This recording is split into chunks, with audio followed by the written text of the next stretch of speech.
राधे राधे, जय श्री कृष्ण। आज मैं आपको सातू वाली तीज की कहानी कहूँगी कि 7 भाई थे। 7 भाइयों में एक इकलौती बहन थी।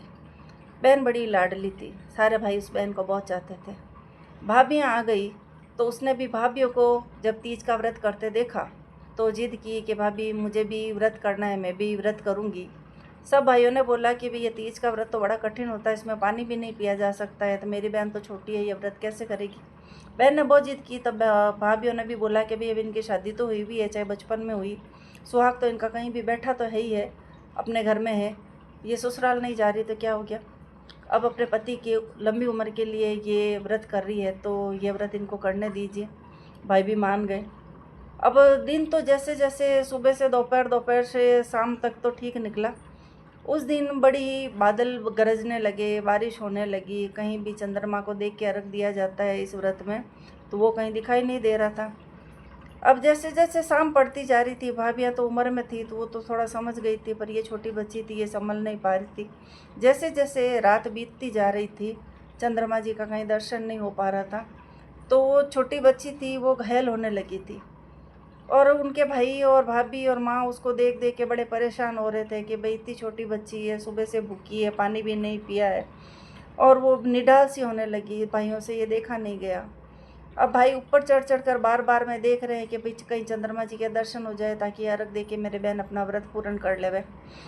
जब कहीं चंद्रमा नहीं दिखे और बादलों से बारिश हो रही, तो ऐसे में चंद्रमा जी का दर्शन होना नामुमकिन था। सातों भाइयों ने देखा कि ये मेरी बहन तो ऐसे, इस तरीके से तो मेरी बहन के प्राण पखेरु उड़ जाएंगे। सातों भाइयों ने मिलकर एक बात सोची कि ऐसे करते हैं कि मैं सामने की तरफ जाऊंगा। सामने मेरा पहाड़ है, घर के सामने उनके पहाड़ था। उस पहाड़ के पीछे एक ऐसा कुछ आग सा जलाएंगे, और जो आटे चलने वाली,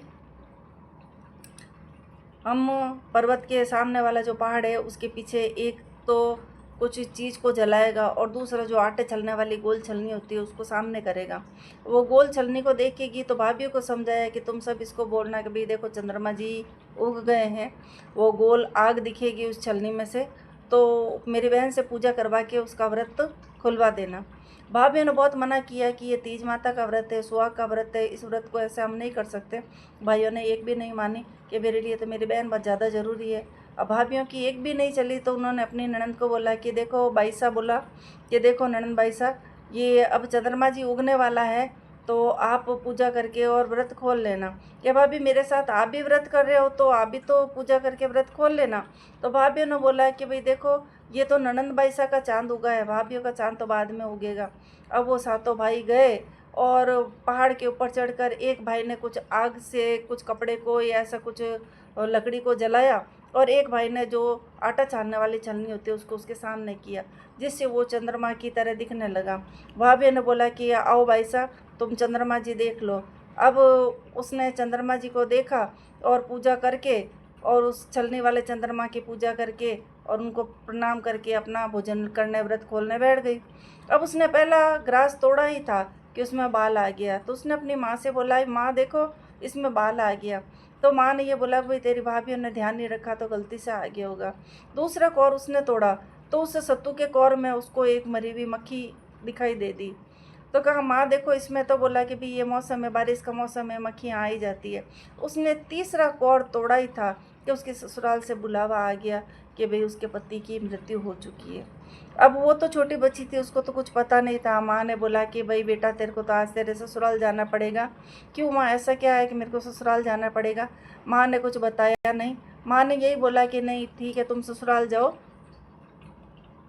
और उस बेटी को ससुराल के लिए रवाना कर दिया।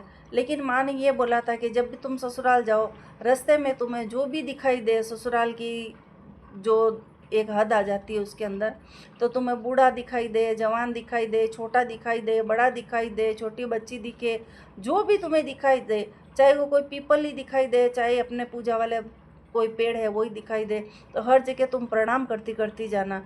माँ की सीख को लेकर वो अपने ससुराल की तरफ उसके भाई उसको लेके चले गए। भाई सब उदास थे, लेकिन उस बच्ची को कुछ नहीं पता कि उसके जीवन में क्या घटित हो गया।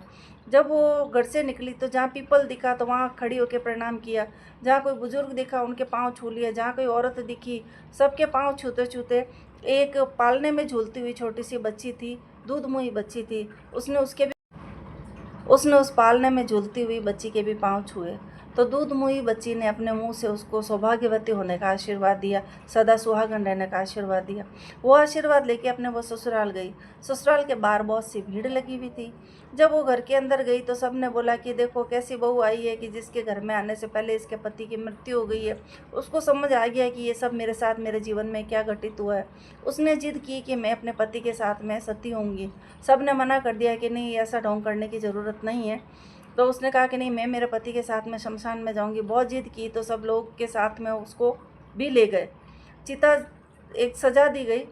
उसने अपने पति के सर को अपनी गोद में रखा और भगवान का नाम लेने लगी। सब ने बोला कि भाई तू हट जा, हम तो ऐसे जिंदे को आग नहीं लगा सकते, इस चिता को हम आग नहीं दे सकते। बहुत सब ने समझाया तो समझी नहीं। तो किसी ने बोला कि जैसे जैसे रात पड़ेगी और ये शमशान का माहौल देखेगी, यहाँ कोई जानवरों, जंगली जानवरों को देखेगी तो अपना आप यहाँ से चली आएगी, चलो हम यहाँ से चलते हैं। सब लोग चले गए। वो अपने पति को गोद में रख कर विलाप करने लगी और भगवान को याद करने लगी। तीज माता को याद करने लगी। हे तीज माता, मैंने तो आपका व्रत किया था, पूरे दिन में भूखी रही थी, मैंने पानी भी नहीं पिया था, मेरे साथ ऐसा क्यों हुआ। ऐसा करते करते उसको 1 साल बीत गया। तो घर वालों ने भी यही सोचा अभी तक तो वो मर चुकी होगी या कोई जंगली जानवर आके खा चुके होंगे उसके ससुराल वाले, तो ऐसा सोच के ही बैठ गए थे। लेकिन वो निरंतर पतिव्रत का पालन करती हुई भगवान को याद करती रही। और 1 साल बीतने पर जब छोटी तीज आई, सावन वाली तीज आई थी, तो उस दिन भी बहुत बारिश थी। तीज माता बड़े रौद्र रूप में थी। जैसे वो तीज माता आई, उस बालिका ने उस तीज माता के पांव पकड़ लिए। ही तीज माता, मैंने तो आपका व्रत किया था, इस व्रत ने से मुझे तो मेरा सुहाग मिलना चाहिए था। देखो छोटी सी दूध मुही बच्ची ने भी मुझे आशीर्वाद दे दिया, तो मेरे अंदर एक संकल्प, दृढ़ संकल्प हो गया कि नहीं, मेरे पति को कुछ नहीं हो सकता। तीज माता, आप मेरे पति को जीवन दान दीजिए। तीज माता ने क्रोधित होकर उसको धक्का देकर बोला कि छोड़ पापनी दुष्टनी, तू मेरे पैर को छोड़, तूने तो मेरे पूजा की मर्यादा को ही ख़त्म कर दिया है। ये जिस मान से सुहागनिया मेरा व्रत करती है, उस व्रत को देखकर, तेरे व्रत को देखकर वो सुहागन भी मेरा कोई व्रत का मान नहीं रखेगी। तूने तो एक अलग ही मिसाल पेश कर दी है सबके बीच में। तुझे देख के और भी कोई कुछ ऐसा करेगा कि माँ मेरे से अनजाने में भूल हो गई, मेरे भाई लोगों ने सबने मिलकर और मुझे झूठा चांद दिखा दिया, मैंने आपकी पूजा करके और मुंह झूठा कर लिया, तो माँ मुझे क्षमा कीजिए। वो बहुत गिड़गिड़ाने लगी, रोने लगी। लेकिन उसकी गिड़गिड़ाने से माँ का हृदय, माँ थी उसका हृदय पिसीज गया। उसने बोला कि देखो भादों में बड़ी तीज आएगी, उस बड़ी तीज वाले दिन मेरी बहन आएगी, आप उसको मना लेना तो वो आपके सुहाग को अखंड कर देगी। ऐसा कहकर छोटी तीज चली गई। भादों का महीना आया, जब बड़ी तीज का दिन था, उस दिन भी खूब बादल बरस रहे थे, गरज रहे थे, बिजलियाँ चमक रही थी, डरावना मौसम हो रखा था, खूब आंधी तूफान था। उसमें तीज माता आई। तो उसने, उस जो सती थी, उसने तीज माता के पांव पकड़ लिए। ही तीज माता, मेरे को मेरा सुहाग दान दो। तीज माता बहुत क्रोधित हुई कि तेरे जैसी पापनी दुष्टनी, एक छलनी में चांद देखने वाली, मेरे पैर को छोड़, मैं तेरे को सुहाग दान कैसे दूँ। सुहाग के लिए तो मेरा व्रत किया जाता है, तूने तो मेरे व्रत का खंडन कर दिया। तुझे देख के काफ़ी लोगों को भी सीखने को मिलेगा, तो मेरा मान कहाँ रह जाएगी। तो क्या माँ, मेरे से तो गलती हो गई है, अनजाने में हुई गलती को माफ़ कर दो माँ। बहुत गिड़गिड़ाई, बहुत रोई। तीज माता को बड़ी दया आ गई।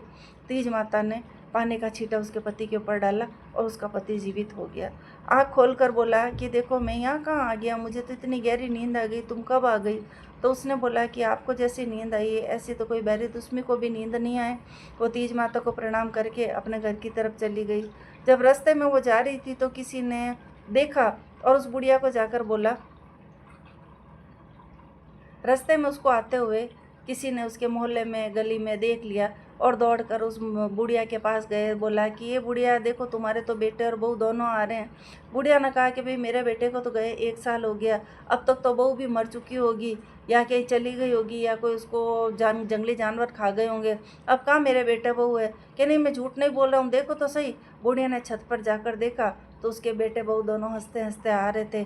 बुढ़िया दौड़ के आई और उसने पूजा की थाली सजाई और उन दोनों को, उनका स्वागत करके उनको घर के अंदर लिया। और बुढ़िया ने अपने बहू के पाँव छुए, पाँव पकड़े तो बोला कि माता जी आप ऐसा क्या कर रहे हो। उस बहू ने बोला सास को कि नहीं भाई तू सती है, तेरे कारण मेरे बेटे को जीवन दान मिला है। तो तीज माता से प्रार्थना करी कि हे तीज माता, हम सब मिलकर प्रार्थना करते हैं कि जैसे उस कन्या को सुहाग दान दिया, जैसे हम सब सुहागनियों को जो तुम्हारा व्रत और कथा कहती है, हम सबका सुहाग अखंड रखना। जय तीज माता की जय हो।